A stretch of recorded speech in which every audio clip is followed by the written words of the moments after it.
Yeah, we're good. All right.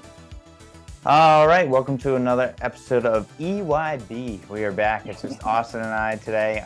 Just our schedules are conflicting with the holiday, obviously, that was this past week.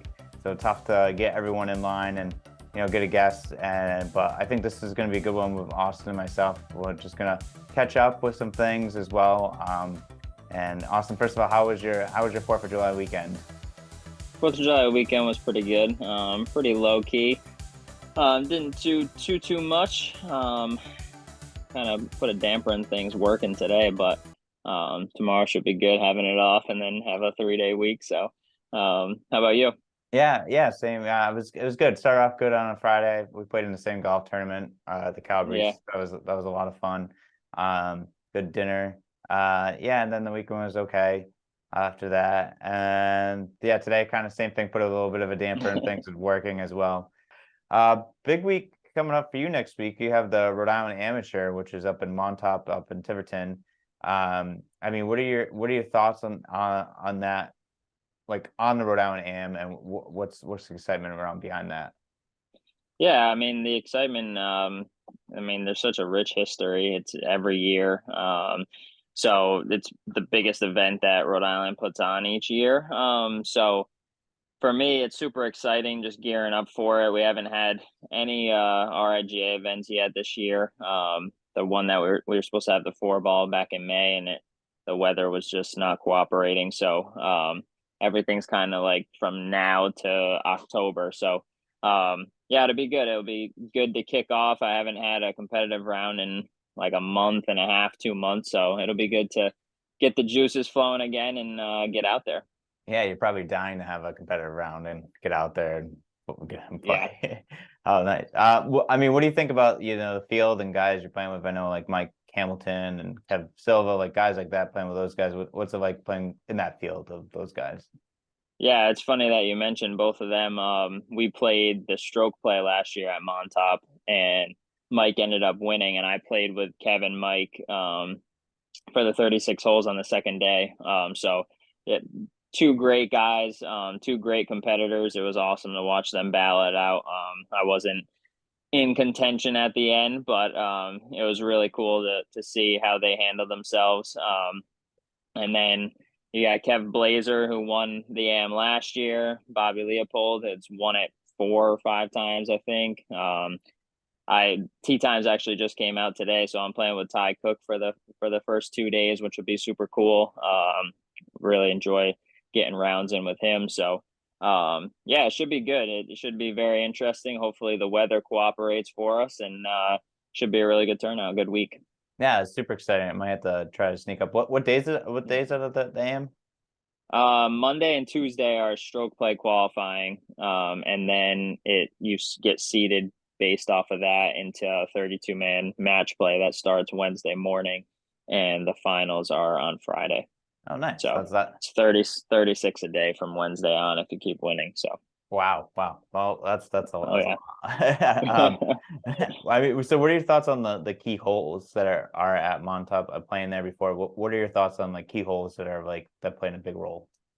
Yeah, I mean for me, I think number one right off the rip, long par 4, out of bounds, highway to the left. So just getting a good tee shot and getting a good base to start off the round. I think is going to be super important. And then as far as that, I think 16, 17, like coming down the stretch, 17 or 16 and 17 have train tracks that run to the left of both holes. So and 17 for me just ends up being like kind of narrow. So I think that's going to be definitely a key hole for me. And for the tournament, especially trying to make the cut into match play the second day, if you're coming down 17, you have 2 holes left and you're right on the number or something, it could be pretty interesting. So I think 1 and 17 are the main 2 holes, especially for me. Nice. Well, that's very interesting. Hopefully, you'll be all good to go with everything with the match play, and be able to make it to match play and everything would be awesome to see you advance, and hopefully bring one home for the EYB. I'll take. I'll That'd be put, great. That'd be great. yeah, I'll put on a jacket myself. So that's awesome.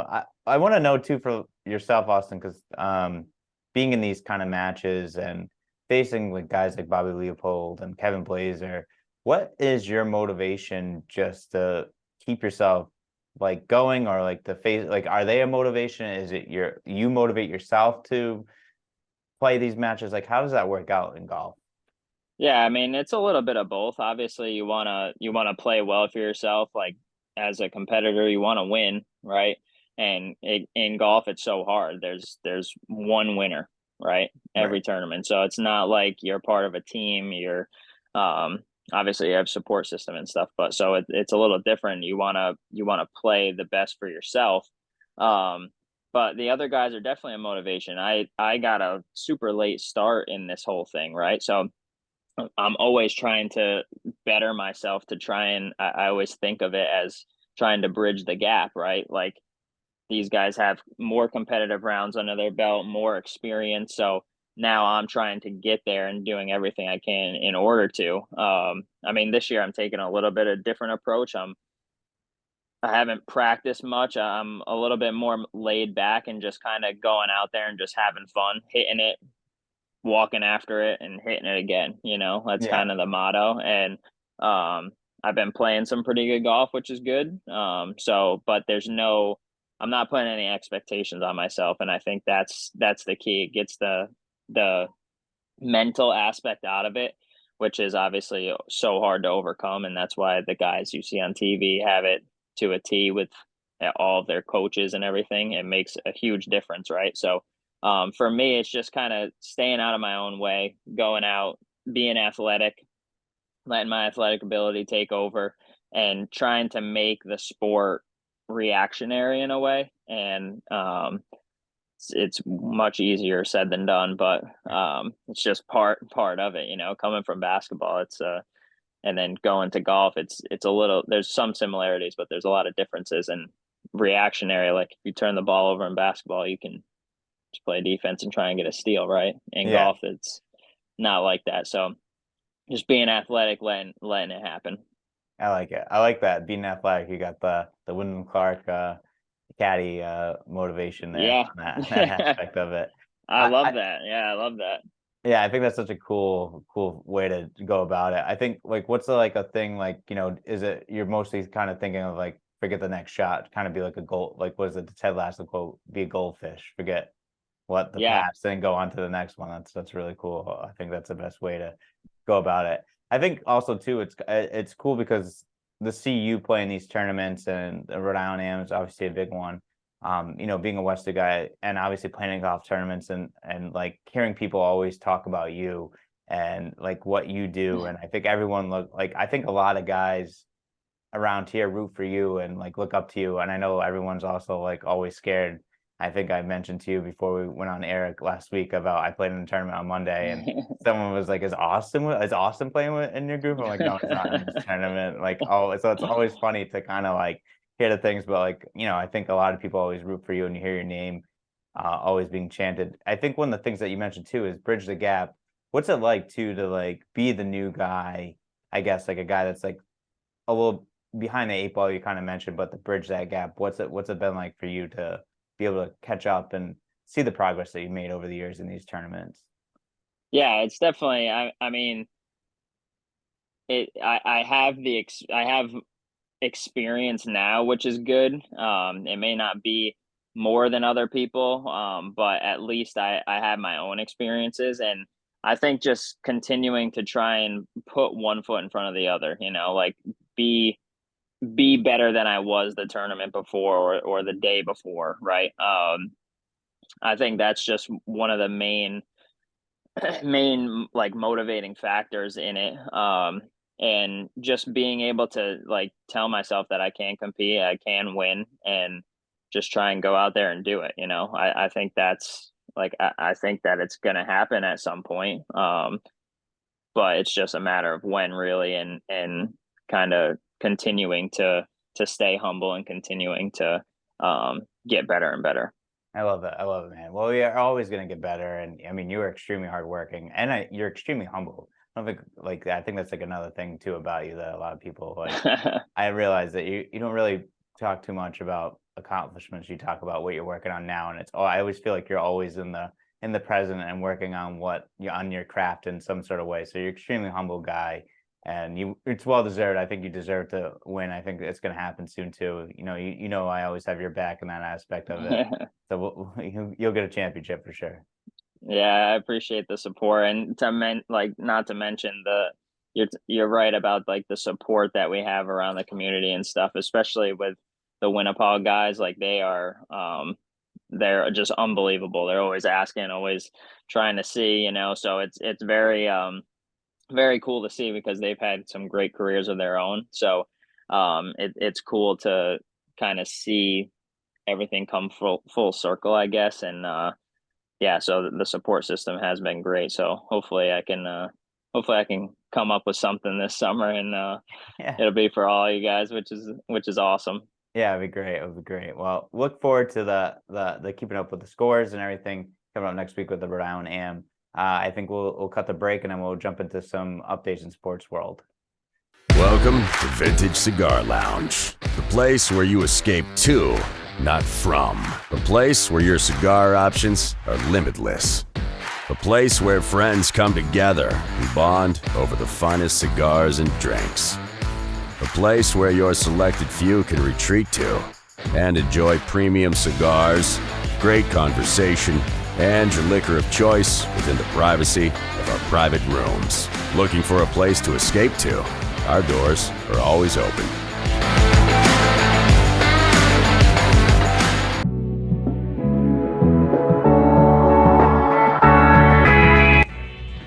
Hey guys, this week's Golf Cigar of the Week is actually 3 cigars.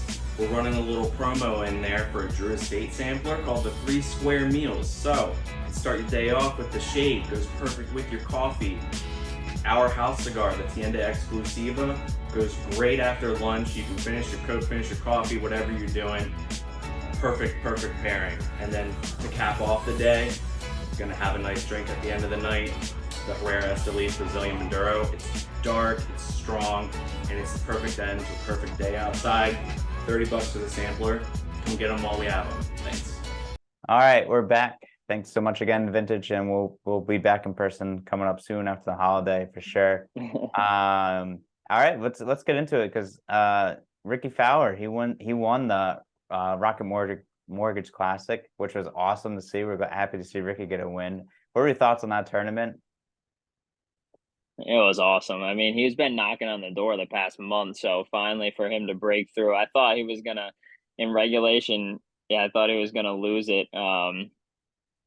But he played a great 18th hole in regulation, made birdie, and then the first playoff hole makes birdie again, which is awesome. So super glad to see him back. I think him and Butch are like a dynamic duo, and I think that it's really like resurrected his career, which is awesome. And I mean, hopefully he can continue it and have some more success. Now, is he qualified for like the Ryder Cup? Is that like what I heard someone say they could make the Ryder Cup now or something like that? Is Yeah, that true? he jumped like from like I don't know, 100 something in the world to like 20 something. Wow. Yeah, in the matter of I don't know what the duration actually was, but yeah, he's right there. So if he doesn't make it with points or whatever, I'm sure he's going to make it as a captain's pick because he's playing great golf. So it's always good to see him in the red, white, and blue Yeah. supporting the country. Everyone rallies around him, and the support that he had this week was freaking unbelievable. So Yeah. I was so happy to win. I was a big Rickie Fowler guy. I like also the Golf Boys when they used to make their music videos and all that stuff when he was part of the yeah, Golf Boys. yeah. How about we talked about this, we were texting about this earlier today, but too, it was just like, how about the way the tournament finished though? Like you had to watch it on an app. It was just because they played early because of weather. You think they would have prepared for it, which I also felt bad for Rickie because it like should have been on like CBS and it just like Yeah. I don't know. It's like an odd situation. Like, what were your thoughts on that too? I mean, when they move up tee times, the coverage needs to move up. Yeah. It's unbelievable. Like CBS completely dropped the ball because imagine all the viewership that they missed out on because it was on the app and it was on the freaking website. Like it kept, and I even looked up to see when it was going to air, and it said 11:30 on CBS, and then I looked at 11:30, and it was like, yeah, on CBS network and online. I'm like, oh my god, just put it on. Like, no offense, but we're in America. We didn't need to see the European tour ending. We could have just Golf Channel could have put it on too, but CBS should have just put it on their broadcast. It's not that hard. Yeah, I don't get it. It doesn't make sense to me. You know that if there's golf, there's going to be like rain and there's going to be some kind of Yeah, delay or something like that. So you should be able to prepare for it. I don't even know what was going on CBS on a Sunday anyways. I don't think it was soccer or anything it like was that, but news or something. I yeah, don't even know. regardless, it should be on. Like it should be on. It's a major event, and not like a major, but like that's a pretty big like Sunday looking like everyone looks forward to watching golf on Sunday if you're a golf fan. Yeah, Especially when it's Rickie Fowler, like that's also like like you said, that viewership probably would have went up another like tenfold if that like happened. I know Rickie's yeah, not Tiger Woods, but I think everyone looks forward to him winning. yeah, exactly. I don't know. I'm glad I'm not CBS, but I Yeah. Yeah, it can't be a same. good Monday for them, that's for sure. Yeah, absolutely. I'm glad nothing to do with CBS on that one. So when is the next golf tournament? Is it next week? It's this week, right? They have something coming up too. What's the next? Yeah, this week. I don't even know what it is, honestly. Look it Um, up right now. PGA Tour. It's no, it's the John Deere Classic, oh yeah, okay. TPC. So hopefully it's also hopefully CBS can you know be able to make Get up it for it. together. They have to get their Yeah. stuff together. It's a rainy day.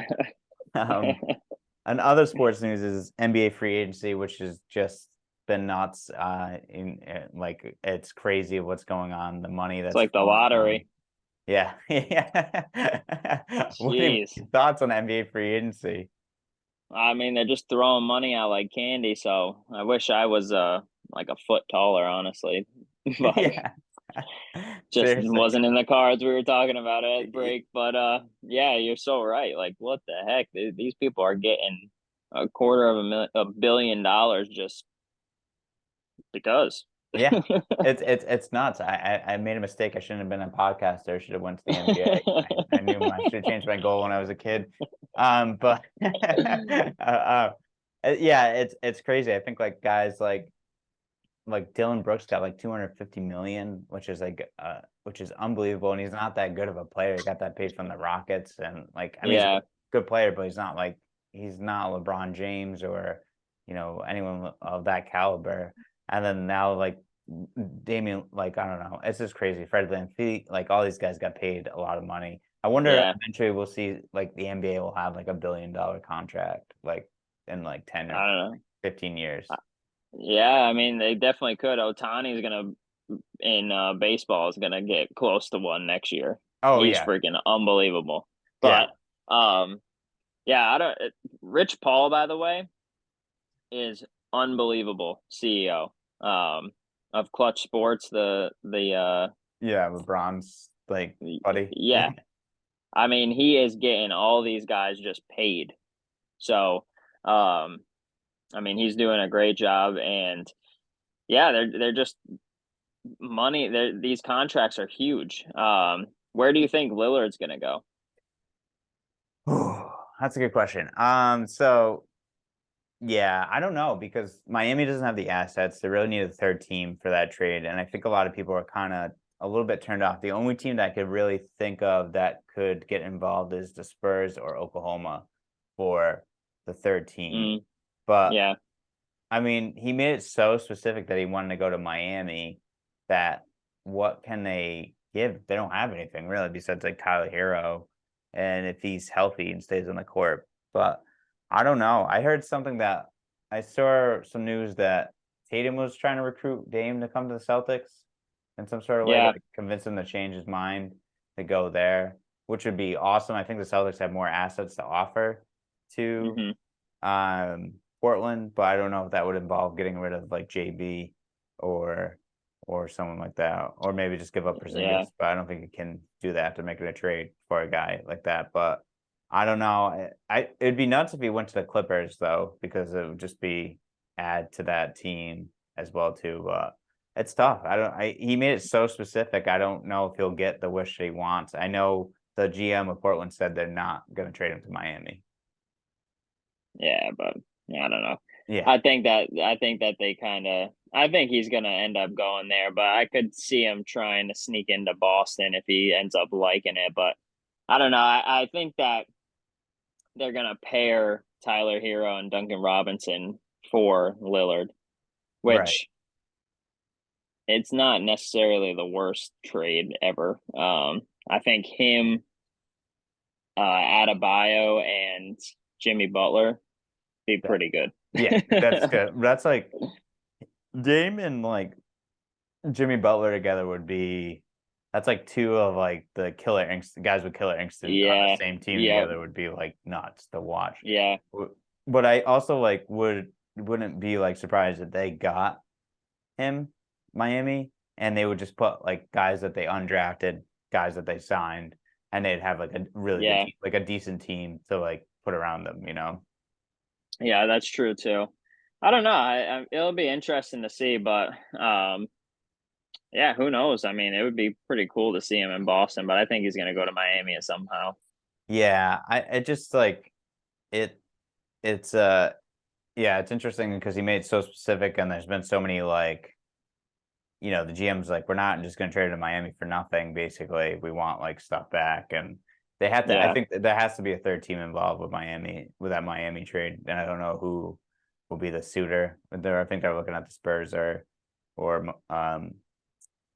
yeah, the Spurs at OKC. OKC was thrown around a lot, but it'd also be interesting if he got traded to like the Clippers or even the Spurs. The Spurs was another team too, as well. Yeah, and Philadelphia would be insane. Team. Yeah, I think the Sixers were.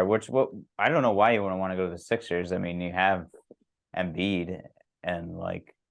I know it's just like a black hole there. I feel like. Yeah, that's true. Like they can never get over the hump. Yeah, exactly. And then Harden's also wants to get traded, which is another like guy that I don't know if I would not want him on the Celtics, but like he's another guy that might end up with the Clippers though too. So I don't know. Like it's very interesting. Yeah, it is. It is interesting. Harden. I mean, honestly, Harden just needs a strip club nearby. That's all. Yeah. Seriously. So if he has that, then he's all set. He'll be an MVP again. But yeah, he'll be happy. We'll see. We'll see where that goes. Yeah. It should be. I mean, NBA free agency is like sometimes better than the NBA regular season because there's so much like drama and movement. Movement and stuff like that. So very, very always so much fun to watch and everything. So I very much enjoy NBA free agency.